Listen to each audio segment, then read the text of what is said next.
بسم اللہ الرحمن الرحیم۔ السلام علیکم۔ میں اپنے ناظرین کو اقرا اسلامک سٹوریز میں خوش آمدید کہتی ہوں اور امید کرتی ہوں کہ آپ لوگ خیر و عافیت سے اور نیک کاموں میں مشغول ہوں گے۔ لیکن بحیثیت مسلمان ہمارا یہ فرض ہے کہ ہم اپنا کچھ وقت دین کے لیے بھی نکالیں تاکہ ہم اچھی باتیں سیکھ سکیں۔ تو چلیں وقت ضائع کیے بغیر چلتے ہیں آج کے موضوع کی طرف۔ میرا آج کا موضوع قبیلہ بنو نجار کا تعارف۔ رسول اللہ صلی اللہ علیہ وآلہ وسلم کے یہ جلیل القدر صحابی جو کہ ابو ایوب انصاری کی کنیت سے معروف ہو گئے، جبکہ ان کا نام خالد بن زید تھا۔ مدینہ کے مشہور و معروف اور معزز ترین خاندان بنو نجار سے ان کا تعلق تھا۔ رسول اللہ صلی اللہ علیہ وآلہ وسلم کے دادا محترم یعنی عبد المطلب کی والدہ سلمہ بنت عمرو کا تعلق بھی اسی خاندان سے ہی تھا، لہٰذا اس طرح رسول اللہ صلی اللہ علیہ وآلہ وسلم کے ساتھ اس خاندان بنو نجار کی رشتہ داری بنتی تھی۔ رسول اللہ صلی اللہ علیہ وآلہ وسلم کے والد عبداللہ بن عبد المطلب جب سیدہ آمنہ بنت وہب کے ساتھ شادی کے محض چند ماہ بعد ملک شام کی طرف تجارتی سفر پر روانہ ہو گئے تھے اور پھر وہاں سے واپسی کے موقع پر دوران سفر بیمار پڑ گئے تھے، مکہ اور ملک شام کے درمیان وہ تجارتی شاہراہ جس پر اس زمانے میں تجارتی قافلے چلا کرتے تھے وہ مدینہ کے قریب سے گزرتی تھی۔ چنانچہ واپسی کے اس سفر کے دوران جب راستے میں عبداللہ کی طبیعت زیادہ ناساز ہوئی اور ان کے لیے سفر جاری رکھنا کافی مشکل ہو گیا،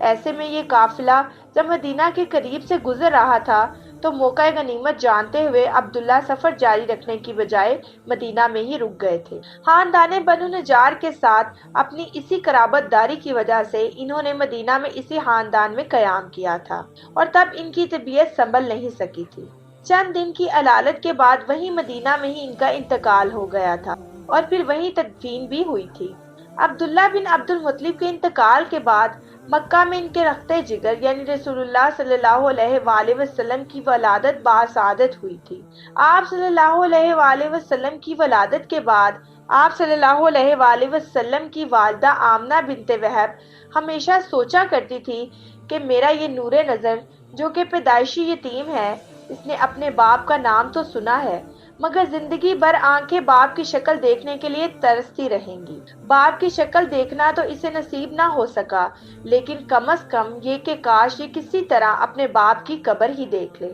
لیکن مکہ سے مدینہ کے درمیان فاصلہ بہت زیادہ تھا، راستہ دشوار گزار تھا، سفری سہولیات کا فقدان تھا،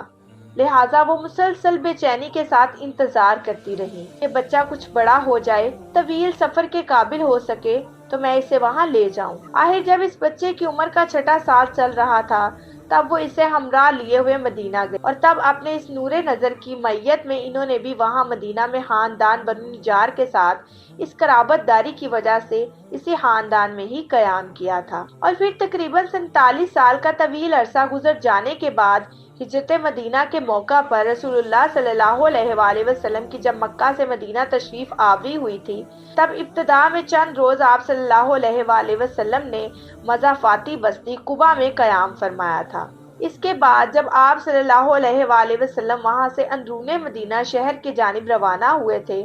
تب آپ صلی اللہ علیہ وآلہ وسلم کی اونٹنی مختلف محلوں، بستیوں اور مختلف قبائل کے مساکن سے گزرتی ہوئی آگے بڑھتی جا رہی تھی۔ راستے میں لوگوں کا بڑا جمع غفیر تھا، ایسے میں بار بار بہت سے لوگ فرط عقیدت اور جذبات کی شدت کی وجہ سے آگے بڑھ کر آپ صلی اللہ علیہ وآلہ وسلم کی اونٹنی کی مہار تھام لیتے اور اسے روکنے کی کوشش کرتے۔ تب آپ صلی اللہ علیہ وآلہ وسلم بڑی شفقت سے بار بار انہیں مخاطب کرتے ہوئے یوں ارشاد فرماتے،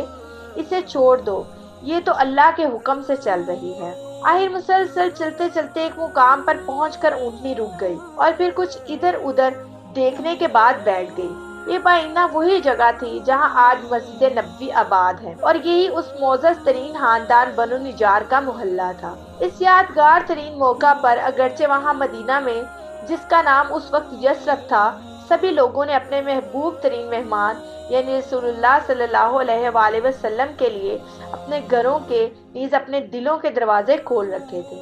ہر کوئی دیدہ دل فرش راہ کیے ہوئے تھا، لیکن آپ صلی اللہ علیہ وآلہ وسلم کی اونٹنی چلتے چلتے جب خود ہی ایک جگہ رک گئی اور پھر اسی جگہ بیٹھ بھی گئی تو اب ظاہر ہے کہ اس مقام پر سب سے قریب ترین جو گھر تھا اسی گھر کے مکینوں کا ہی اب سب سے بڑا حق تھا۔ اور وہ گھر جس کسی کا تھا اس خوش نصیب ترین انسان کا نام تھا ابو ایوب انصاری۔ تب حضرت ابو ایوب انصاری رضی اللہ تعالیٰ عنہ کی خوشی کا کوئی ٹھکانہ ہی نہیں رہا۔ قدرت ان پر اتنی مہربان ہو گئی تھی، اللہ کی طرف سے انہیں یہ اتنا بڑا اعزاز اور اتنی بڑی خوش نصیبی تھی، گویا ان کی تو قسمت ہی جاگ اٹھی تھی۔ چنانچہ حضرت ابو ایوب انصاری رضی اللہ تعالیٰ عنہ بڑی ہی بے تابی کے ساتھ لپکے رسول اللہ صلی اللہ علیہ وآلہ وسلم کی خدمت میں حاضر ہوئے، انتہائی والہانہ انداز میں خوش آمدید کہا، نیز آپ صلی اللہ علیہ وآلہ وسلم کا جو کچھ مختصر سامان تھا لپک کر اسے اٹھایا اور دیوانہ وار وہ سامان لیے ہوئے اپنے گھر کے دروازے کی طرف چل دیے، گویا دنیا بھر کا کوئی قیمتی ترین خزانہ مل گیا ہو اور انہیں یہ اندیشہ ہو کہ کہیں یہ خزانہ مجھ سے چھن نہ جائے۔ تو میں امید کرتی ہوں کہ میرے ناظرین کو میری آج کی ویڈیو بہت ہی دلچسپ اور معلوماتی لگی ہو، اور اگر آپ ایسے بہت سے اسلامی واقعات سننا چاہتے ہیں تو ہمارے چینل کو لائک، شیئر اور سبسکرائب کرنا مت بھولیں، اور ساتھ ہی ساتھ بیل آئیکن بٹن کو ضرور دبائیں تاکہ ہر آنے والی نئی ویڈیو کا نوٹیفیکیشن آپ کو آپ کی اسکرین پر ملے۔ شکریہ۔ اللہ